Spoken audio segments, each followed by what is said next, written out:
ವೀಕ್ಷಕರೆಲ್ಲರಿಗೂ ಸಾಪ್ತಾಹಿಕ ಭವಿಷ್ಯವಾಣಿ ವಿಶೇಷ ಕಾರ್ಯಕ್ರಮಕ್ಕೆ ಸ್ವಾಗತ. ಸ್ನೇಹಿತರೆ, ಜುಲೈ ತಿಂಗಳ ಈ ವಾರದಲ್ಲಿ ಸೂರ್ಯನು ಕಟಕ ರಾಶಿಯನ್ನು ಪ್ರವೇಶಿಸಲಿದ್ದಾನೆ. ಹಾಗಾಗಿ ಕಟಕ ರಾಶಿಯಲ್ಲಿ ಸೂರ್ಯ ಮತ್ತು ಗುರು ಗ್ರಹಗಳ ಸಂಯೋಗವು ನಿರ್ಮಾಣಗೊಳ್ಳುವುದು. ಗ್ರಹಗಳ ಈ ಶುಭ ಸಂಯೋಗದಿಂದಾಗಿ ಕೆಲವು ರಾಶಿಗೆ ಸೇರಿದ ಜನರಿಗೆ ಅಪಾರ ಲಾಭ ದೊರಕುವ ಸಂಭವವಿದೆ. ಸೂರ್ಯ, ಗುರು ಎರಡು ಗ್ರಹಗಳು ಸ್ನೇಹಪರ ಸಂಬಂಧವನ್ನು ಹೊಂದಿರುವುದು. ಹಾಗಾಗಿ ಈ ಎರಡು ಶುಭ ಗ್ರಹಗಳ ಸಂಯೋಗದಿಂದಾಗಿ ಮೇಷ, ಮಿಥುನ ಸೇರಿ 5 ರಾಶಿಗೆ ಸೇರಿದ ಜನರಿಗೆ ವಿಶೇಷವಾಗಿ ಹೆಚ್ಚಿನ ಪ್ರಯೋಜನಗಳಾಗುವುದು. ಜುಲೈ 13ರಿಂದ ಜುಲೈ 19ರವರೆಗಿನ ಮೇಷ ರಾಶಿಯವರ ಭವಿಷ್ಯವನ್ನು ತಿಳಿದುಕೊಳ್ಳೋಣ. ಈ ವಾರ ಮೇಷ ರಾಶಿಯವರ ಫಲಾಫಲಗಳೇನು, ಗ್ರಹಗತಿಗಳು ಹೇಗಿರಲಿವೆ, ಕೌಟುಂಬಿಕ, ಸಾಮಾಜಿಕ ಜೀವನ ಹಾಗೂ ವ್ಯಾಪಾರ ವಹಿವಾಟು ಹೇಗೆ ನಡೆಯಲಿದೆ, ಅಲ್ಲದೆ ಯಾವೆಲ್ಲ ಸಮಸ್ಯೆಗಳು ನಿಮ್ಮನ್ನು ಈ ಸಾಪ್ತಾಹಿಕದಲ್ಲಿ ಕಾಡಲಿವೆ, ಅವುಗಳಿಗೆ ಪರಿಹಾರಗಳೇನು ಎಂಬುದನ್ನು ತಿಳಿಯಲು ಈ ವಿಡಿಯೋವನ್ನು ಸಂಪೂರ್ಣವಾಗಿ ವೀಕ್ಷಿಸಿ. ನೀವಿನ್ನೂ ನಮ್ಮ ಚಾನೆಲ್ ಸಬ್ಸ್ಕ್ರೈಬ್ ಮಾಡದೇ ಇದ್ದರೆ ಕೂಡಲೇ ನಮ್ಮ ಚಾನೆಲ್ ಸಬ್ಸ್ಕ್ರೈಬ್ ಮಾಡಿ. ಹೆಚ್ಚಿನ ವಿಡಿಯೋ ಅಪ್ಡೇಟ್ಗಾಗಿ ಪಕ್ಕದ ಬೆಲ್ ಐಕಾನ್ ಬಟನ್ ಕ್ಲಿಕ್ ಮಾಡಿ.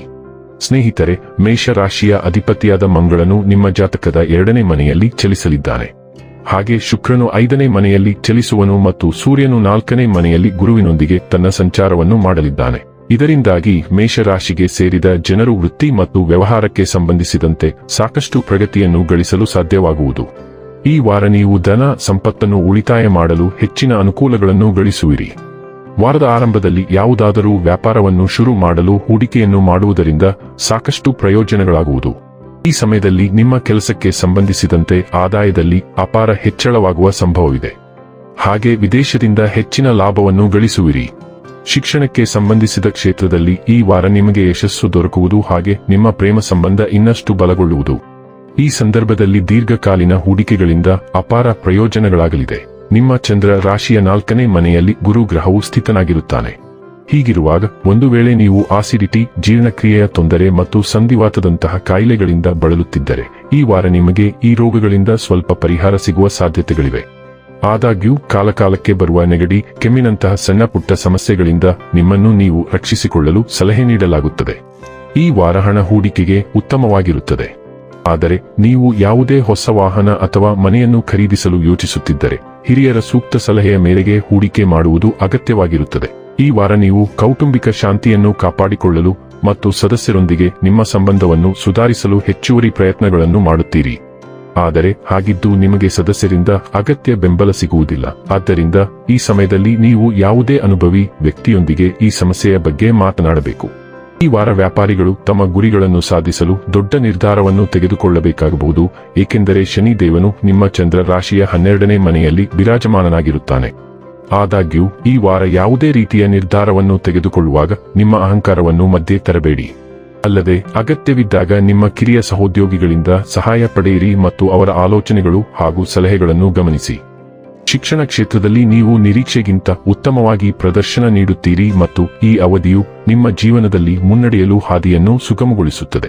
ಈ ಸಮಯದಲ್ಲಿ ವಿದ್ಯಾರ್ಥಿಗಳು ತಮ್ಮ ಅಧ್ಯಯನದ ಬಗ್ಗೆ ವಿಶೇಷ ಆಸಕ್ತಿಯನ್ನು ಬೆಳೆಸಿಕೊಳ್ಳುವ ಮೂಲಕ ತಮ್ಮ ಗುರಿ ಮತ್ತು ಉದ್ದೇಶಗಳನ್ನು ಸಾಧಿಸುವಲ್ಲಿ ಯಶಸ್ವಿಯಾಗುತ್ತಾರೆ.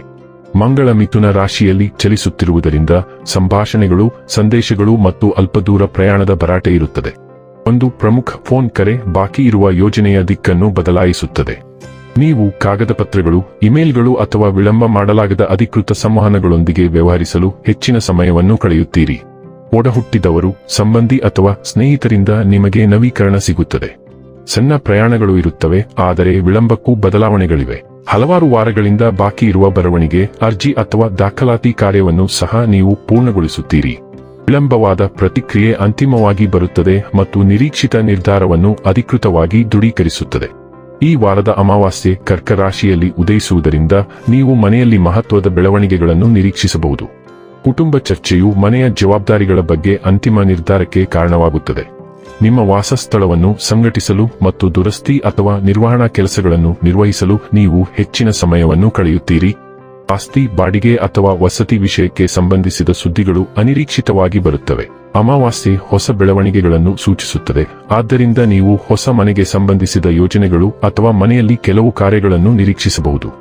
ಕುಟುಂಬದೊಳಗಿನ ಭಾವನಾತ್ಮಕ ಸಂಭಾಷಣೆಯು ಇತ್ತೀಚಿನ ತಪ್ಪು ತಿಳುವಳಿಕೆಯನ್ನು ತೆರವುಗೊಳಿಸುತ್ತದೆ. ನೀವು ಮನೆಗೆ ಅಗತ್ಯವಾದದ್ದನ್ನು ಖರೀದಿಸುತ್ತೀರಿ. ವಾರದ ಅಂತ್ಯದ ವೇಳೆಗೆ ಬಾಕಿ ಇರುವ ಮನೆಯ ವಿಷಯವು ಯಾವುದೇ ವಿಳಂಬವಿಲ್ಲದೆ ಮುಂದುವರಿಯುತ್ತದೆ.